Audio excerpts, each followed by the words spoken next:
అదే RTV app వార్తల్ని క్షణాల్లో చదివే అవకాశం ఉంటుంది. ఒక న్యూస్ పేపర్, ఒక టెలివిజన్ ఛానల్ మీ చేతుల్లో ఎప్పుడూ ఉంటాయి. నారాయణ ఈరోజు అత్యంత శ్రేష్టమైనటువంటి ముక్కోటి ఏకాదశి. ఈరోజు స్వామివారిని మన మంచిర్యాల ప్రజలు, పరిసర ప్రాంతాల ప్రజలు అశేష సంఖ్యలో వచ్చి స్వామిని దర్శించుకున్నారు.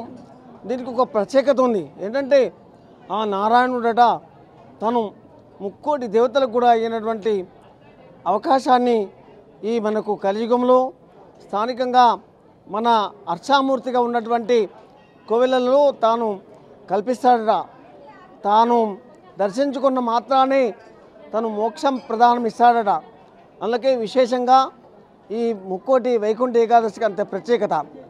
ఆ నమ్మకంతో అశేషమైన ప్రజలు, మన మంచిర్యాల స్థానిక ప్రజలు అనుకోండి, పరిసర ప్రాంతాల ప్రజలు ఉదయం 4 గంటల నుండి వచ్చి వీక్షించి అశేషమైన శ్రమకు ఓర్చి చలి కూడా లెక్క చేయకుండా వేసి స్వామివారి కార్యక్రమం అయిన తర్వాత అర్చనాది కార్యక్రమం తీసుకొని తర్వాత తీర్థప్రసాదాలు గ్రహించి కృతార్థులైనారు.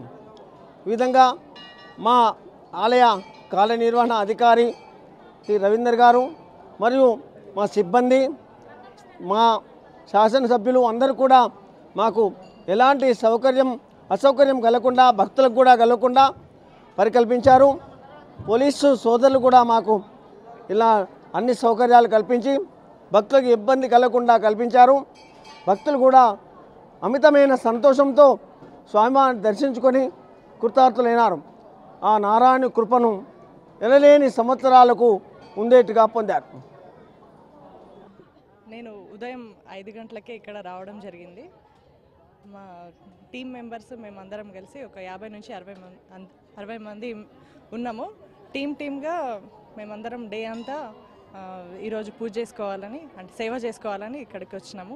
ప్రత్యేకంగా చెప్పాలంటే తిరుపతిలో జరిగిన విధంగానే మన ఆదిలాబాద్లో కూడా జరుగుతుంది కాబట్టి పట్టణ ప్రజలందరూ చాలా అదృష్టవంతులుగా భావించాలి. ఎందుకంటే ఇంత పెద్ద ఉత్సవాలని, ఇంత పెద్ద ప్రోగ్రామ్ని మనం చేసుకోవడం మన అదృష్టం. ఈరోజు ముక్కోటి ఏకాదశి దర్శనం చేసుకున్న తర్వాత మళ్ళీ దర్శనాలు చేసుకుంటూనే ఉన్నారు. సాయంత్రం వరకు ఇది జరుగుతూనే ఉంటుంది. చాలామంది ఇప్పటివరకు రావడం జరిగింది. ఈ అవకాశాన్ని అందరూ సద్వినియోగం చేసుకోవాలని మా మనవి. మరిన్ని వీడియోస్ కోసం ఛానల్ ని సబ్స్క్రైబ్ చేయండి. లేటెస్ట్ అప్డేట్స్ కోసం వాట్సాప్ ఛానల్ ని ఫాలో చేయండి. అండ్ లింక్ డిస్క్రిప్షన్ లో ఉంది.